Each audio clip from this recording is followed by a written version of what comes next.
Midday, Kentucky, everyone. I am in the kitchen with Miss Allison Davis, chef extraordinaire, and we are going to be making. Chef extraordinaire. I know, has a nice ring to it. doesn't it? And we're here at Wild Thyme, and what do you have for us? We got pasta. I see some.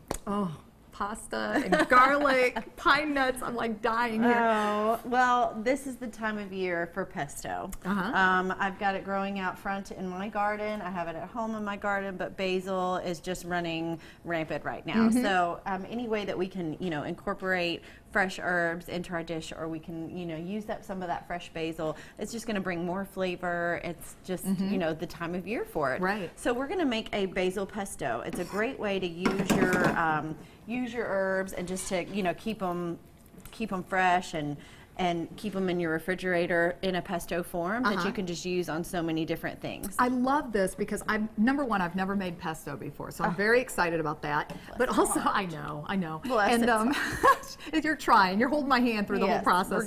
We're good. And then also, I do have a lot of herbs that go bad a lot of times in my refrigerator, or I even have them out in my little pots that I'm growing. And I never use that much. It grows so much that I never use that much, so I can make pesto with it. Yeah, and it'll save keep in your refrigerator for quite a while. Great idea, I love it. At least a couple of weeks. Yeah. So one of the key things to pesto is toasted pine nuts. Okay. Well, pine nuts is classic. So we're toasting them, and it actually helps them to release their oils and makes for a creamier pesto. Okay. So I just went ahead and toasted these pine nuts off a bit. Okay. And then we're going to add in, of course, our fresh basil. And then I have a little trick. Sometimes basil will kind of be a little darker, especially if it gets a little chilly at night, or if it, it'll turn colors on you a bit. So one of my kind of secrets is if you take in a little bit fresh spinach, it doesn't change the flavor, but it'll keep your pesto color nice and bright and green. So I'm just going to add some fresh spinach in there. Okay. And then we're going to season it with some salt and pepper. Everything, right? Always I cannot live without salt and pepper.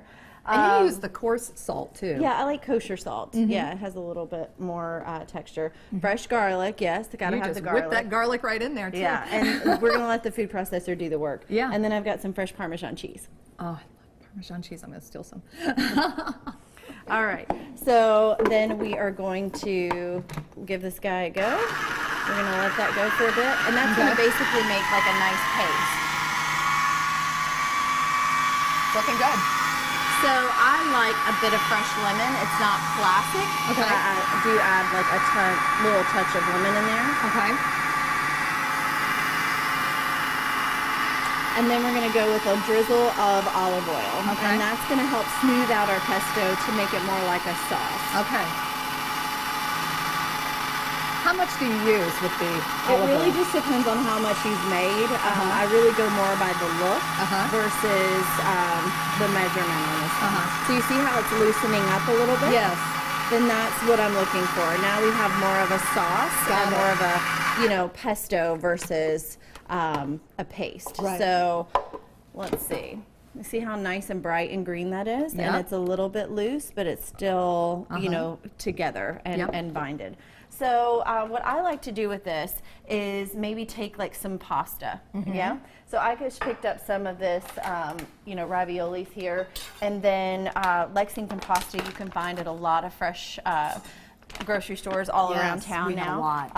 So I take the pesto and I use that as my sauce in the summer. So instead of making like a marinara or even like a cream or cream sauce, we'll just take this pesto and we'll toss it in with our pasta after it's been cooked, and then just out it goes, and you can just garnish it with a little bit more Parmesan. So that's what I'm going to do now, is just kind of cook these up, and we're going to take that, toss it around, and we're in business. Very nice. Well, for this recipe and many other recipes, you can go to our website at WTVQ.com/Midday Kentucky.